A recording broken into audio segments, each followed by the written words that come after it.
first leg we've already talked about, which is the workforce and people development. The next bit would be around supply chain.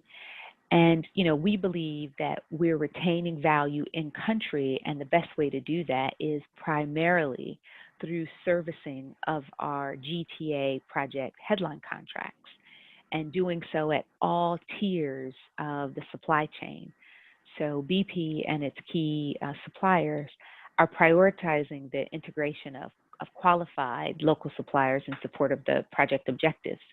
So this includes with our hub terminal breakwater activities specifically, which will be located 10 miles, or sorry, should I say 10 kilometers offshore the coast of Mauritania and Senegal, and we'll be building a breakwater to sort of shield the LNG terminal that will be put there. And to do that, we're working quite a bit with the local supply chain in two different ways. And this is, again, in addition to the suppliers in terms of goods and support and services that support our local offices and staff. So I'll give you some detail, and you can see some from the pictures here on the slide. So to the right, you see an image of our caisson fabrication yard in Dakar. And on the left, you can see images of some trucks there and an individual standing by them in a hard hat. And it's our rock transport in Mauritania. So in Senegal, we have caisson construction going on in the Dakar harbor.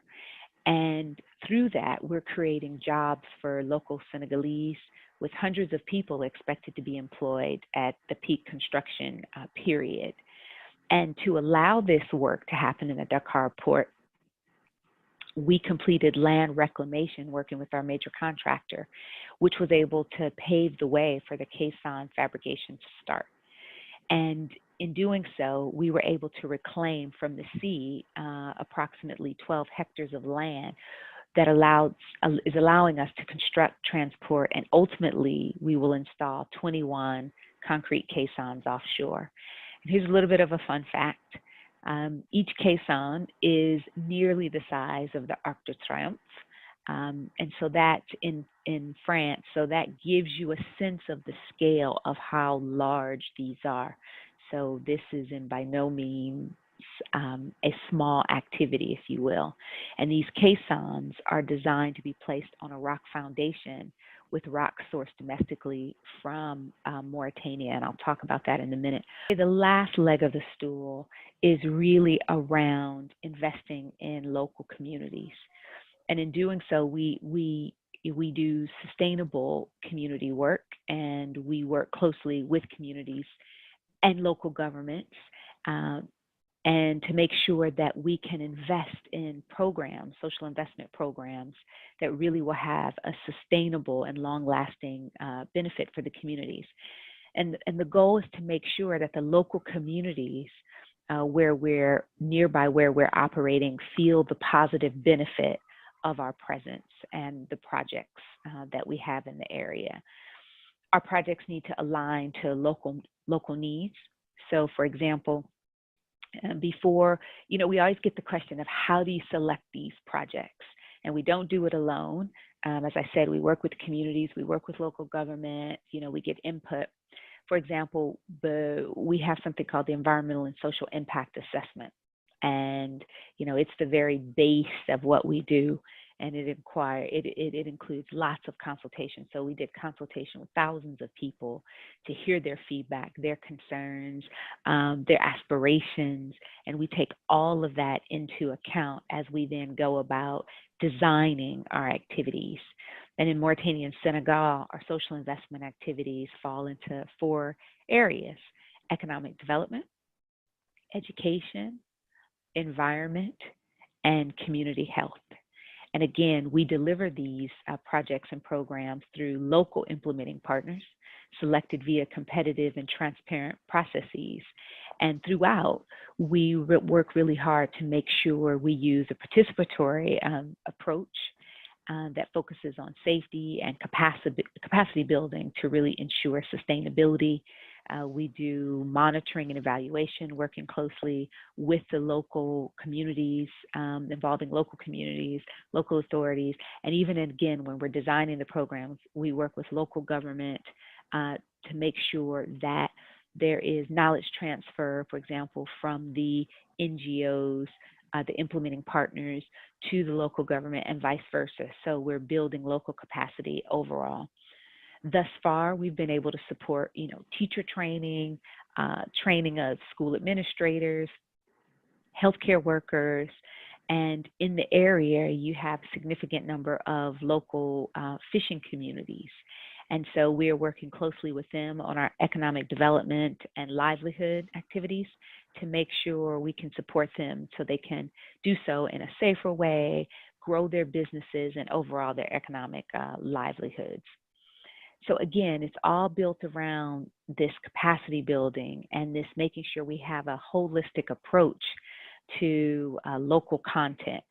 And I can tell you from my experience having worked in Indonesia for a number of years, specifically in an area, Bintuni, the Bintuni Bay area, which is in Papua Barat province.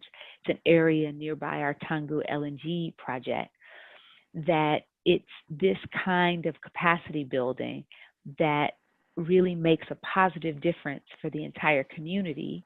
And if I look there, we've been there well over a decade now, And when I look back as to where we started versus, where we are today and the type of impact we've been able to make through our sustainable development activities, we can now see significant increases in the years of mean schooling, household incomes have increased, businesses have grown and blossomed, into a point where they're not only supplying the local community, but they're also supplying, an international LNG facility with goods and services, and as well as supplying the local communities. So you get that overall capacity and that overall growth so that the community is growing. And while it's still early days for us in Mauritania and Senegal with our GTA project, I fully expect to look back, if I fast forward 10 years from now, I fully expect to be able to look back and look to see that we've had the same success in the communities surrounding the GTA project as we've had in the communities surrounding the Tangguh project in Indonesia.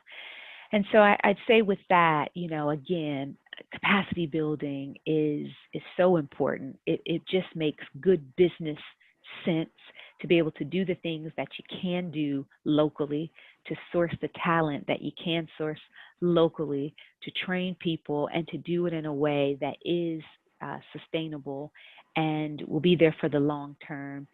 And it's just such an exciting time in Mauritania and Senegal with the growing and emerging oil and gas industry or energy industry, as we look to also, we look to the energy transition, if you will, and what's happening today.